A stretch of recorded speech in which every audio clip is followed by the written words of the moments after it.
আর সবচেয়ে বড় কথা, ওনার দপ্তরে যিনি যায় তাকে প্রথম শিক্ষা দেওয়া হয় সত্য কথা বলানো, দ্বিতীয় শিক্ষা হক হারানো, তৃতীয় শিক্ষা মানব সেবা, তারপরে নবীর কালেমা গ্রহণ করবে, তারপরে আল্লাহ ভাষা খরচ গ্রহণ করবে, নামাজ বন্দী হক যাবে।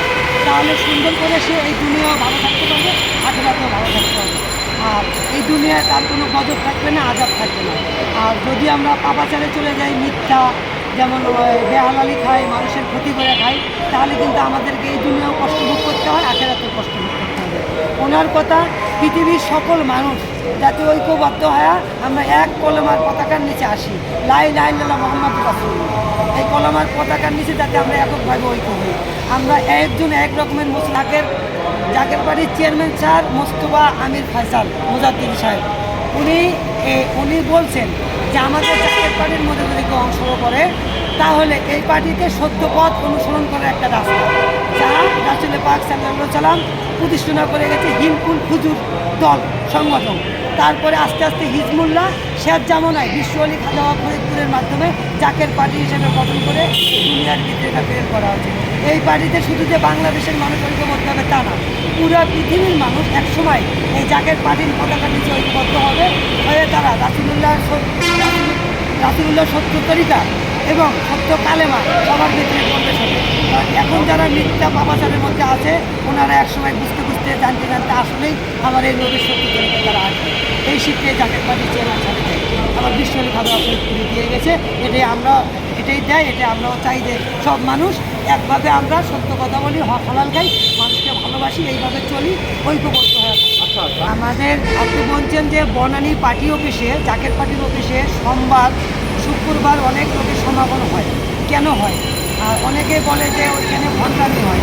আমি ওই ভাইদেরকে বলবো, আপনারা যেহেতু আসেন নাই এই জন্য জানেন না, তাই আপনাদেরকে আমি দাওয়াত দিলাম, সোমবারে আপনারা আসবেন, এসে দেখবেন ওখানে ভণ্ডামি হয় কিনা। সোমবার হলো ওখানে খাজা দিবস পালন করা হয়, রাত 1:15 এক খতম মিলাদ শরীফ করা হয়। মিলাদ শরীফ করার পরে আমার নবীদেরকে দরুদ ও সালাম জানানো হয়। তারপর আমার বিশ্ব আলী খাজা ফরিদপুরি রওজা শরীফ জিয়ারতের মাধ্যমে আখিরি মুনাজাত হয়। আখিরি মুনাজাতের মাধ্যমে সবাইকে তবারক খাওয়ানোর পরে বিদায় বলা হয়। অনেকেই রাতে চলে আসে, অনেকেই আবার ফজরের নামাজ পড়ে ফজরে চলে আসে।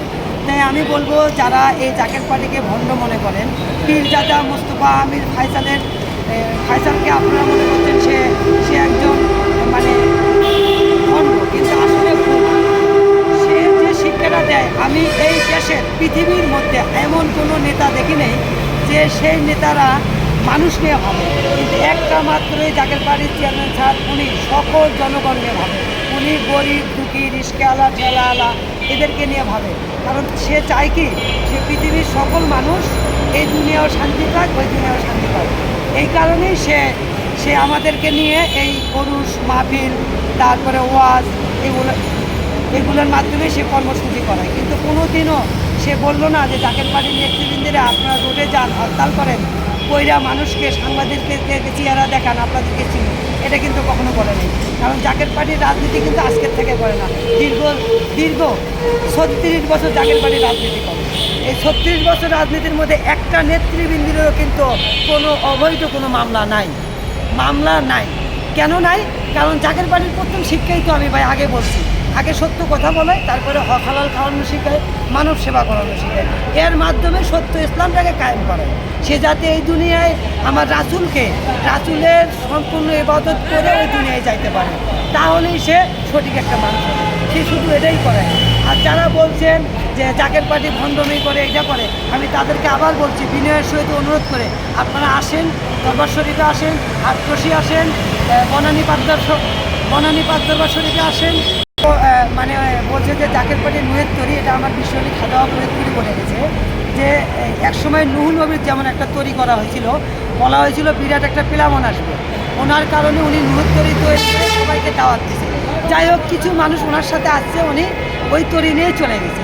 তো এইরকম শেষ জামানার ভিতরে আবার একটা পিলামন আছে, যে পিলাবনের মধ্যে মানুষ অনেক গজবে নিক্ষেপ হবে, এই কারণে বলা হচ্ছে এটা নুহের তরি সমর্থিতা।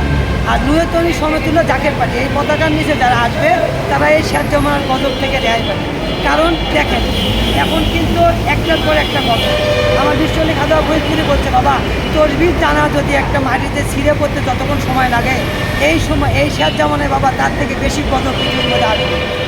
আর সেই জন্য আমি জাকের পার্টি প্রতিষ্ঠানে করে গেছি। এই পার্টির পতাকার নিচে সবাই আসবেন, ঐক্যবদ্ধ হবে। আর এই পার্টির মাধ্যমেই পুরো পৃথিবী ইসলাম এক সময় শাসন হবে, সেই সময়টা অতি নিকটে। তাই আমি দেশবাসীকে বলবো, আপনারা মন্তব্য না করে কোরআন হাদিস মিলাইয়া তারপরে জাকের পার্টিকে কুতুক্ত করবেন, তার আগে না। যদি কোরআনের ভিতরে হয় তাহলে আপনারা ওই পার্টিতে আসবেন, আপনাদেরকে আমি অনুরোধ করলাম, কিন্তু জোর করে না। আর এই কারণেই বিপদ হবে না, কারণ জাকের পার্টিতে আসলে আগে আপনাকে তো কিছু শিক্ষা দেওয়া হবে। যেমন পার্টিতে যারা আছে তারা কি কোনো বিপদে নেই? না, কোনো বিপদে নেই। যেমন কীরকম বিপদে নেই ভাই, সুস্থতা হচ্ছে আল্লাহর একটা নিয়ামত। যেমন একটা মানুষ যদি মেডিকেল মাসের পরে মাসে শুয়ে না থাকে, এর থেকে নিয়ামত তার কাছে আর কিছু না। কিন্তু জাকের পার্টিতে আসলে হালাল খাবে এবং হালালভাবে চলবে, মানুষের সাথে ভালো ব্যবহার করবে, সৎভাবে থাকবে। আল্লাহ তাকে নিয়ামত। হালাল খাচ্ছেন? হ্যাঁ, আমি আল্লাহর রহমতে হালাল খাচ্ছি। আপনি তো 20 টাকা বাড়া তো 30 টাকা উঠাইলাম, ওনার কাছে 50 টাকা ঠিক করে উঠেছি। যাওয়ার পরে ওনার কাছে 1000 টাকার নোট আর একটা আর 40 টাকা। আমি ওনাকে বললাম, ঠিক আছে আমাকে 40 টাকাই দেন, 50 টাকা দেওয়া লাগবে না। উনি বললো আমার কাছে দাবি রাখেন না। আমি বললাম না, কোনো দাবি নেই। অনেক সময় তো আমাদেরকে অনেকে 10 টাকা বাড়াই দিয়ে যায়। এটা কি জাকের পার্টির শিক্ষা? জাকের পার্টির এই শিক্ষা, জাকের পার্টির প্রথম শিক্ষাই নীতি ঠিক রাখতে হবে। যে নীতিতে ঐক্যবদ্ধ, যে নীতিতে আমার রাসূল পাক সাল্লাল্লাহু আলাইহি ওয়াসাল্লাম এক নীতিতে চলছে। ঠিক আছে।